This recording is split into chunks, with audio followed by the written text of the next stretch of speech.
So, we're just going to give you guys a really quick and dirty adjustment guide for the remastered Aeron. You want to sit up on the chair and have your feet completely, the bottom of your feet completely flat, and the back of your back completely flat on the back as well. So you want to scooch back, and then while you do that, you don't want to feel like your feet are floating. So to get your feet completely flat, make sure you adjust the height accordingly. Once you do that, you have a 90-degree angle between the back of your knee and then also the front of the seat. Once you do that, you want to then make sure you're not flying backwards. If you're heavier, weigh a little bit like me, need a little bit of a diet, you want to increase the tension so that you can prevent the feeling of flying back.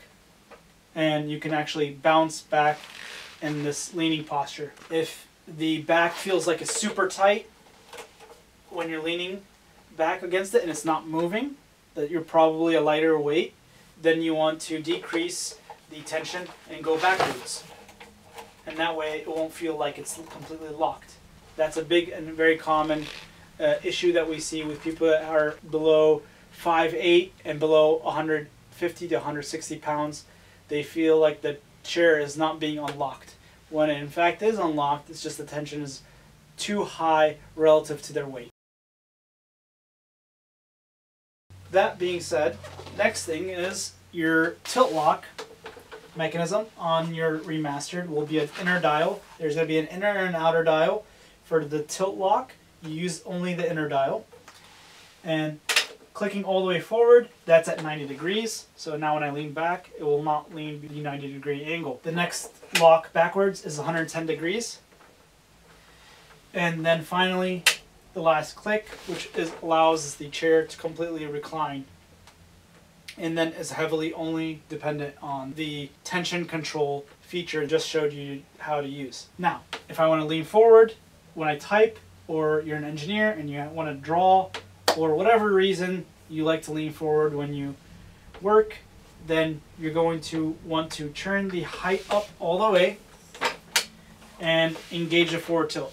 To do that, you're going to want to lean backwards while the tilt lock is off, and then while you're leaning back, while you're still leaning back, this is very important, flip the outer dial.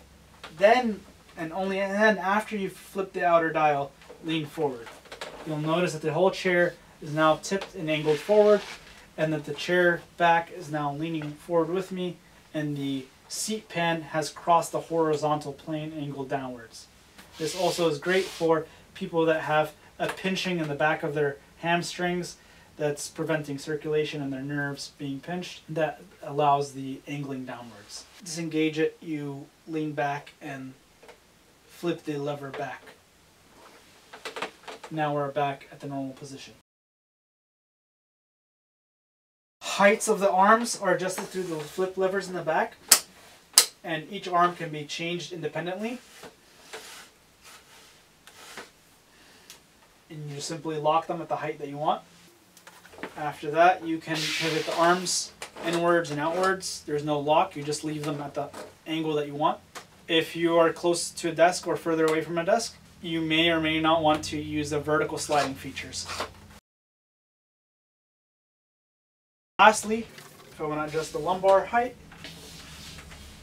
you probably want to keep this at your mid to lower back area. You can adjust by simply sliding on the rails. And that, my friends, is the complete adjustment guide for the Herman Miller Remastered. Thanks.